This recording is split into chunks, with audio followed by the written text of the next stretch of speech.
There isn't a day that goes by that I don't think about my mother.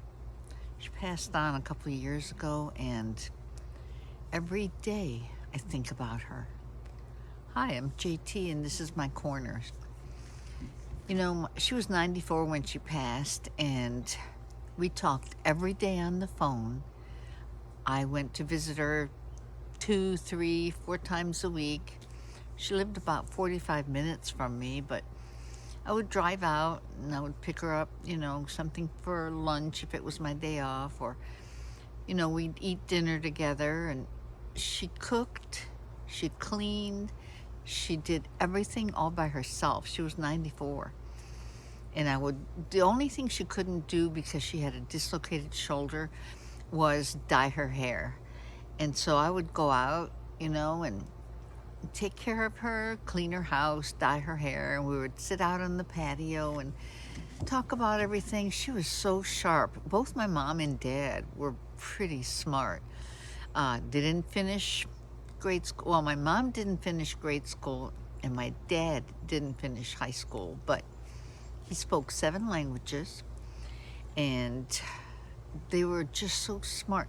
My mom had a big, thick book, her medicine book, and she only took like 1 or 2 things, and even though she was 94, and before she would take anything, she would research it in the book.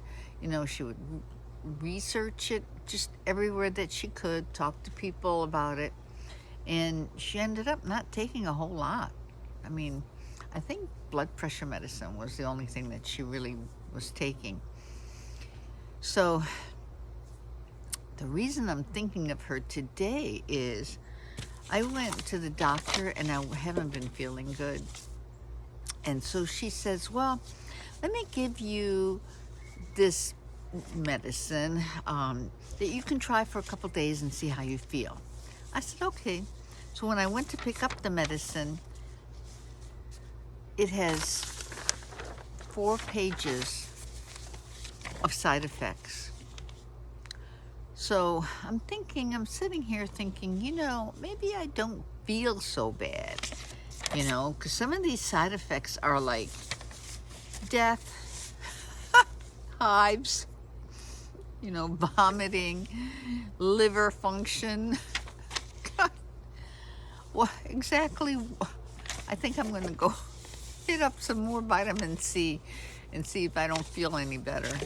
But anyway, so yeah, and missing my mom so much makes me think of Nancy Guthrie even more. I mean, I know you're sick and tired of this because, she's been missing now, like 80 days. But it's really ridiculous that they botched this whole thing. One of the things that I was reading today,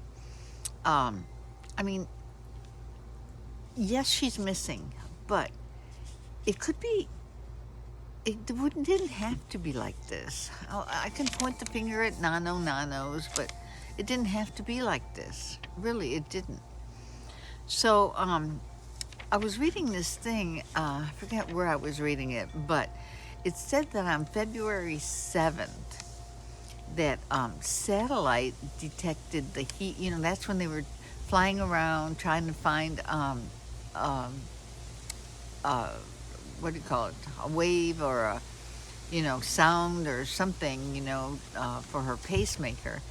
Well, on February 7th, satellite detected a heat signal over the Tucson waterworks.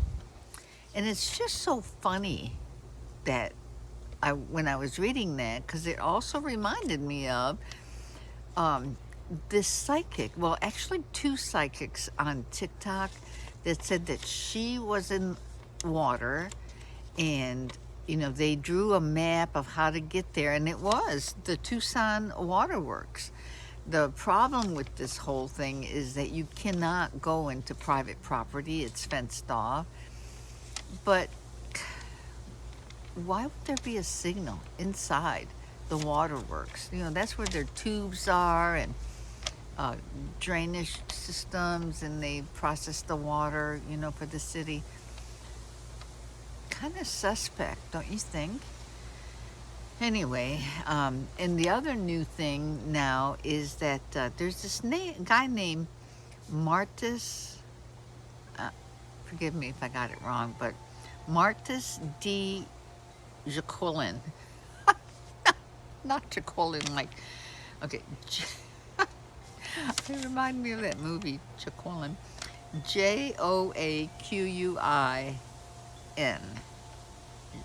Joaquin. Jaquelin from New Mexico. So he's been writing all over on TikTok and on X and everywhere that he knows where Nancy Guthrie is. You know, why doesn't somebody just reach out to him and say, look, we'll give you money. Just tell us where she is. You know, you could be the winner of the $1 million giveaway. All you have to do is just tell us where she is. If you didn't do anything and we find her, you're the winner. Where is Nancy Guthrie? This guy knows her. Why not? Why not? Why not? I mean, I don't understand. And so I have to give kudos to all the people that are still keeping this Nancy Guthrie alive. You know, the search for Nancy. I mean, there's the criminal network, which he has a lot of information. If you ever get a chance to look him up, I don't know where he's getting his info. Kind of sounds like he's got someone on the inside, maybe. I'm not going to repeat it because it may or may not be true. And then there's Exploring with Jim, who's on his motorcycle hunting down different things. I mean, he found like hair, scalp or something the other day out in the desert. There's John DePietro, there's Ted, and of course there's JLR. I kind of like JLR because everybody hates him, so I like him. Anyway, and I actually like to listen to him. He comes on like at night, you know, like after dinner, and he has people calling in. And the funny thing about that is that, you know, every now and then you hear people say something that you're like, I never thought of that. Really? You know, so yeah, it's interesting and it's good that they're keeping her alive. I don't know how long they should continue doing this. I mean, I'm sure that everybody's kind of draining their wallets, but you know, and of course the family's not doing anything, not one thing. They could, you know, Savannah has a show. She is worldwide, nationwide. You think that she would just go on and say, you know, thank you for all the people that brought flowers and for all the people that are still keeping this alive, you know, in hopes that my mother will turn up somewhere. No, nothing. Anyway, so I'm not really sure how many days it's been. I think like 79 or 80. But occasionally we'll still talk about Nancy. You guys have a great night. Talk to you later.